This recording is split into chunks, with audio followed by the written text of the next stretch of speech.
Terry Jones. What's going on, man? Comedian. Yes. You've made They it. said that. No, I haven't. You have, because Not you know yet. why? You've released an album, a comedy album. That's Yes, I have. big. Yeah, it is. It's very exciting. How many years did that take you to I guess, build up the comedy to the point where somebody said, you know what, we got to record this guy. it. To do an album, it took me, I would say, 10 years. Wow. Just to come up with the right concept of what I wanted to do with an album. Like I did a DVD early on, like 5 years in comedy. Yeah. And, you know, it went well, but now I've evolved so much. I've lived life longer, and you have more to talk about than, you know, when I started when I was 18. That's something. So when you started at 18, so what kind of jokes were you telling at 18? What was your material like at 18 years old? It was all college and little bit of stuff about girls and the internet. It was like not really that funny. Like I did prop comedy, I did political comedy because I was a student at Duquesne University, so I used to do all like this political stuff, get a newspaper all the time. I wanted to be like Chris Rock at the time. But, you know, you just grow. And then you just want to end up being like yourself. And that was the cool thing. And you feel like you found that at this point. Yeah, I have. So as we sit here and now, how would you describe your style? There's a lot of impressions because people love that. Like when I did morning radio and I do like skits online. That was like a big thing on YouTube. One of the biggest ones was, did this Bill Cosby black and yellow skit, and it was called Jello Pudding.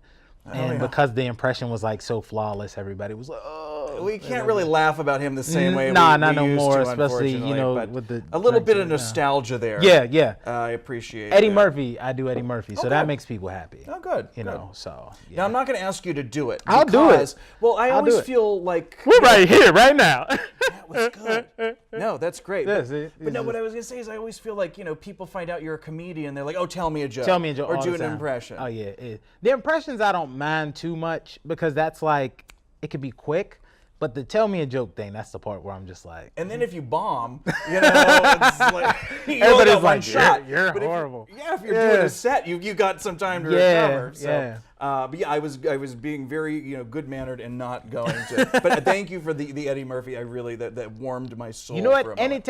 Anytime. Thank you. So your album was released January of this year. Yeah, this year. Limbo Negro is the title. Yes. So tell me a little bit about that title.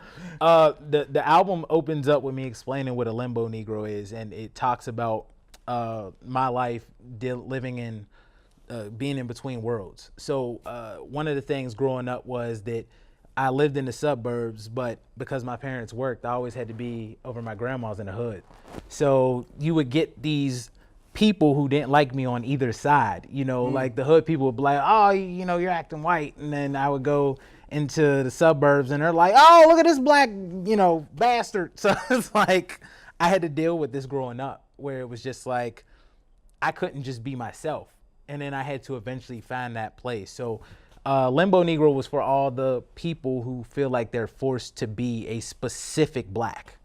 And that's because culturally, you're forced to think that black culture is what you see on BET or The Wire.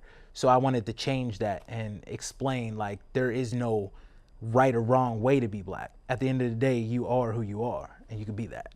And So, I mean, just in hearing you're telling you that, I mean, that can be a very dramatic and emotional situation, but you seem to have found a lot of comedy in that. Yeah, I mean, a lot of trauma, comedy comes from a lot of trauma. So I have a lot of it, and this album talks about that. Actually, I'm huge into like literature, and one of my favorite pieces ever is The Divine Comedy by Dante Alighieri. I think I'm pronouncing his last name right. And he had Inferno, Purgatory, and then he had Paradise. So what I wanted to do was, this album is actually pretty much like that. I want to do a trilogy, and it's going to be 3 comedy albums taking place in different parts of my life. So Limbo would be the Inferno part, where I'm talking about all my demons, a lot of the bad things I've had to go through in life and the struggles I have now. The next one's going to be my rise, and then the third one's going to be more of the happiness in my life, comedically. So this is only the beginning. Yeah. So like a lot of people didn't know that, like there was a structure to it, and the structure was pretty much to kind of pay homage to the Divine Comedy. Yes. Yeah. And by your stylish chapeau there, my friend, I can also see that your so well read that you go from Dante's Inferno to DC Comics with Batman, who is one of my favorite literary characters of all time. Of all time, man. What is it about Batman that makes him your favorite superhero? You ever, like, my top 5 superheroes, I relate to them. So it's Batman number 1, Spider-Man number 2, Hulk number 3, Punisher 4, and 5 is Shazam. So what you're telling me is you are actually extremely wealthy. You have a cave under your house. That's the goal. No kung fu like better than anybody. Secretly, and have the most colorful villains. Yes, all through the city. It's my Gotham City. Is off to you, my friend, if that is the case. But you mentioned earlier that Bat Dad, who's an internet sensation, is you're a big fan of this guy. Oh, I love it. It's so funny because I'm a dad and I'm obsessed with Batman. Like, I have a 18-month daughter, and her name's Eris. I named her after a Final Fantasy character which is one of the best video games, Final Fantasy VII. But yeah, it's funny because she's obsessed with Batman at an early age. She has a plush, and we play this game. Where's Batman? So she chases it. She's 18 months. Well, she has excellent taste. Yes, she does. And she runs around and she gets the Batman. She kisses the doll. And she goes, Batman, when I'm playing, like, Arkham Knight on PlayStation 4. She's like, Batman. Yeah. I have wasted many hours on that. Oh, you can't help but waste hours looking for Riddler trophies? Oh, no, I don't even bother with it because there's just no way. I don't have that kind of time. And I love Kevin Conroy's voice. Yes. Like, I've been trying to practice the Mark Hamill laugh for so long. And I have the one part of it, but I don't have the second part yet. I'm waiting on the second part. He was a genius. Oh, he was so good as the Joker. Like, he would start off with the and then boom. And then you had the high pitch. Then you got to get the high pitch part, and that's the wild, reckless abandon. And that's the part I can't get. So what did we come here to talk about today? Was it all that?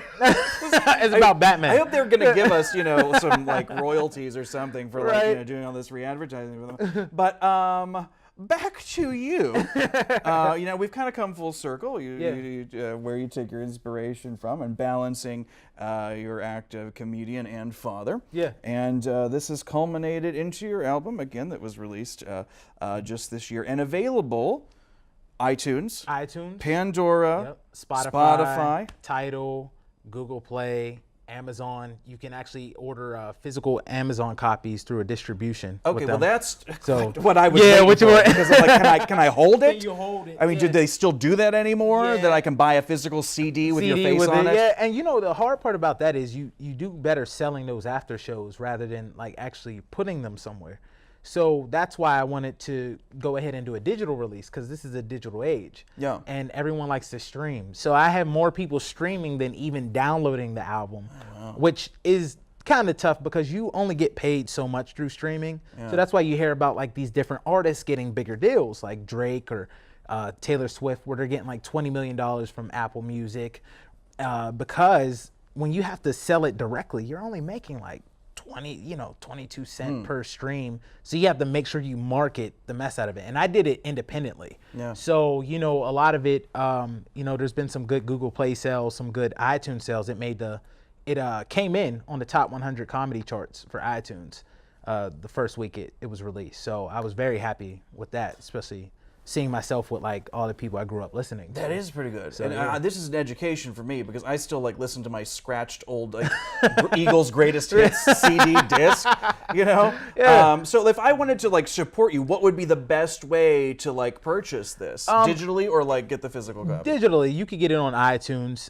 It's downloadable. But people pay these fees. It's like $9.99 a month for like Tidal or $4.99 for Spotify. So a lot of people rather just stream it that way. I'm working on the second album, actually. The title is going to be Afro Bebop, which the bebop is a homage to Cowboy Bebop. Oh, yeah. Which I've seen that a couple times. Oh, I love it. Late at night. So. It's insomnia. Right? On Adult Swim or whatever, and you're watching like crazy stuff. Aqua Teen Hunger Force. You are a man of many varied inspirations. Yes, I'm pretty, people say I'm unique. That's why, we have a mutual friend who's just as unique as me. He's a nerd too. Bizzelli. You're talking about Mike Bizzelli. Oh yeah. Mike Bizzelli. Who's also a comedian. Yeah, so we've done shows together. Yeah, like literally. And I know we've talked about like our favorite superheroes. We geek out on stuff all the time. We've done stuff for Toonseum Yeah. a few times. So yeah, I mean, I like to be cultured, and that's what a lot of people love about this album. It's not your typical 1-2 punch. It's not your typical just. Even with black comedy, it's not like women be shopping, baby, and like there's no punchline. You know what I mean? Women be shopping, women though. do I be mean, shopping. let's give it up. That is It's true. true. So yeah, so this whole album just talks about a social commentary on things going on in America, dealing with.